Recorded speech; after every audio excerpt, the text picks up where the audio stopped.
আমরা নমস্কার বন্ধুগণ, একদম আজকে এনভায়রনমেন্টাল স্টাডিজের যে ভিডিওটা তোমাদের সামনে নিয়ে এসেছি উইথ প্রশ্নপত্র সহ তোমাদের হাতে তুলে দিচ্ছি। জানি তোমরা বিশ্বাস করবে না, আমাদের কোনো যায় আসে না বিশ্বাস করো আর না করো। এর আগে বিশ্বাস না করে কিন্তু তোমরা অনেকে ঠকে গেছো। ভিডিওটা কেউ দেখলে না, ঠিক আছে, কিন্তু পরীক্ষার পর এসে তোমাদেরই কাঁদতে হবে। আচ্ছা বিশ্বাস না হলে যাও চ্যানেল পেজে দেখে আসো, ছেড়ে দাও, আমার কিছু বলার নেই। আর বিশ্বাস অবিশ্বাস তোমাদের ব্যাপার, তোমরা ঠকছো আর কি বলবো, মানে ঠকে তো এমনিতেও গেছো না দেখে তোমরা ঠকছো, কি করবো বলুন তো। এদের নিয়ে দেখো, মূর্খদের দেশে যদি অন্ধের দেশে চশমা বিক্রি করতে যায় তাহলে কিছু হবে? একদম আমি খুব ভালো উপমা করে। আচ্ছা যাই হোক, যারা দেখছে তাদের বলে দিন কি এমসিকিউ এসকিউ কমন পাবে 100%।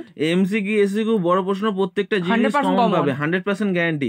আমার নিজের মন খারাপ হচ্ছে, এই জন্য মন খারাপ নিয়ে তোমাদের ভিডিওটা করছি। তাও দেখো স্যার, আপনি ভেঙে পড়বেন না, বিনাশের কারণগুলি স্যারকে মোটিভেট করার জন্য অবশ্যই চ্যানেল পেজে একটা ভিডিও লিখুন। 2 নম্বর প্রশ্নটা, 3 নম্বর প্রশ্নটা, তারপর হচ্ছে দেখো 7 নম্বর প্রশ্নটা, 9 নম্বর প্রশ্নটা, স্টার দেওয়াগুলো দেখে নাও, 10 নম্বর প্রশ্নটা, 11 নম্বর প্রশ্নটা, তোমাদের 13 নম্বর প্রশ্নটা, 12 নম্বর প্রশ্নটা, 14 নম্বর প্রশ্নটা গুরুত্বপূর্ণ।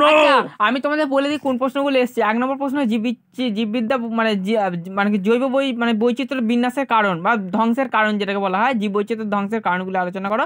তারপরে নেক্সট প্রশ্ন হচ্ছে বসুন্ধরা সম্মেলনে গৃহীত নীতিগুলি। 3 নম্বর প্রশ্ন মাটির গুরুত্ব। এই 3টে প্রশ্ন তুমি করে গেলে 100% কমন, মানে 100% 3টে প্রশ্নের মধ্যে 3টে কমন পেতে পারো, মোটামুটি তুমি ধরে রাখো 3টে কমন পেয়ে যাবে, এরকম একটা প্রশ্ন। এরপরে স্যার এবার এমসিকিউ এসকিউগুলো কি করবো স্যার একটু বলে দিন। 100% এমসিকিউ এসকিউ কমন যেতে চাই তো তোমরা সাবস্ক্রাইব করো, লাইক করো, বন্ধুদের প্রচুর পরিমাণে শেয়ার করে দাও, তাড়াতাড়ি করো, কারণ আর্টসে তোমাদের যাবতীয় দুমদার ফাটানো তোমাদের সাজেশন তুলে ধরা হয়েছে। সাজেশন মানে প্রশ্নপত্র বলতে পারি, এই মুখ দিয়ে বেরিয়ে যাচ্ছে পুরো আসলটা। যাই হোক, আপনি প্রশ্নপত্রটা কেন রেখেছেন পিডিএফ এর সামনে নিচের দিকটা করে? এই বাবা, যাই হোক, সাথে তোমরা কোনো দিকে দেখাবে না, তোমরা জাস্ট প্রশ্নগুলো দেখো, আর কিছু দেখার দরকার নেই, ঠিক আছে? আমাদের ধরে ফেলবে না, ধরে ফেলবে না, পরেরটা দেখো। সুস্থ ভালো থাকো, এটা কাজ করো। স্যার আপনি পাসওয়ার্ডটা বলে দিন। স্যার বলছি ধরে ফেলবে না তো, বাদ দিন না স্যার, ধরবে তোমরা কিন্তু কেউ শেয়ার করবে না জানো, তাহলে আমাদের ফেসে যাবে। পাসওয়ার্ডটা বলে দিন। হ্যাঁ পাসওয়ার্ডটা দেখো, পাসওয়ার্ড হচ্ছে একদম পাসওয়ার্ড হচ্ছে এনভায়রনমেন্ট এইচএস, অর্থাৎ শুধুমাত্র এইচটা বড় হাতে, তারপরে এসটা ছোট হাতের, অর্থাৎ এইচএস যেমন লেখো শুধু এইচটা বড় হাতে, তারপর space environmental space studies space 2024, ব্যাস লিখে দাও।